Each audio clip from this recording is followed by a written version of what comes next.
lagi-lagi dan yang sudah menjadi rutinitas sehari-hari bahwa ahlul fitnah itu adalah tukang fitnah, pekerjaannya selalu bikin fitnah. Dan kali ini bahan fitnahnya adalah eh, jemaah Ustadz Yazid Jawas dianggap kuburiyun karena melakukan sholat jenazah di kuburnya Ustadz Yazid Jawas. Dan ini dalam bahasan fikih bahwa sholat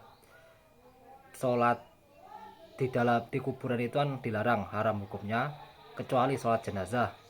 Dan sebagaimana hadis riwayat Bukhari bahwa seorang tukang sapu masjid meninggal dan para sahabat mensolatinya sendiri tanpa memberitahu Nabi Shallallahu Alaihi Wasallam. Kemudian fa'ata qabrahu wa shalla alaihi.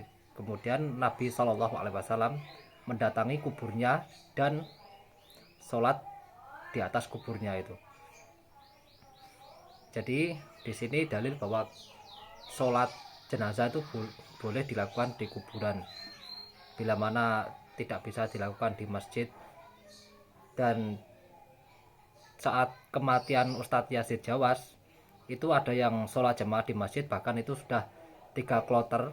Itu pun tidak cukup karena jemaahnya terlalu banyak, fans-fansnya terlalu banyak dari berbagai tempat, sehingga yang ketinggalan sholat jemaah di masjid, sholat jenazah di masjid, mereka melakukannya di kuburan dan menghadap ke kiblat. Ya memang kebetulan itu menghadap ke kuburan karena yang namanya sholat jenazah itu jenazahnya kan di depan, jadi kuburannya itu di depan menghadap.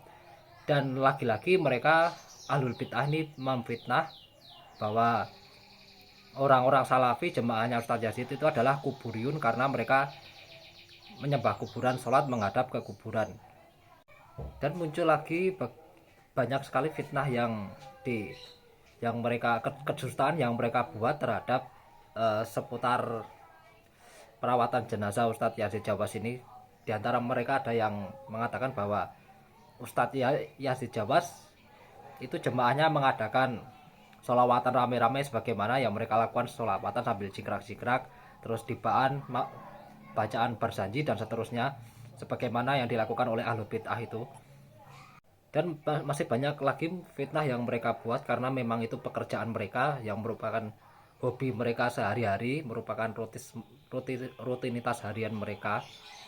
Karena kita tidak perlu heran kalau santri-santrinya seperti itu. Lawang gurunya saja Idrus Romli itu juga memfitnah katanya kematian Ustadz Yazid Jawas seperti kematiannya Abu Jahal.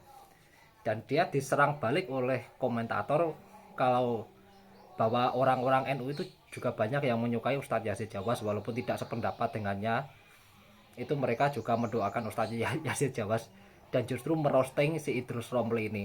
Jadi kalau kita bicarakan Idrus Romli itu sudah figur yang cukup buat menggambarkan Abu Jahal yang sebenarnya adalah dia itu, Abu Lahab yang sebenarnya ya dia itu. Dia pekerjaannya sehari-hari memang memfitnah ustadz-ustadz salafi.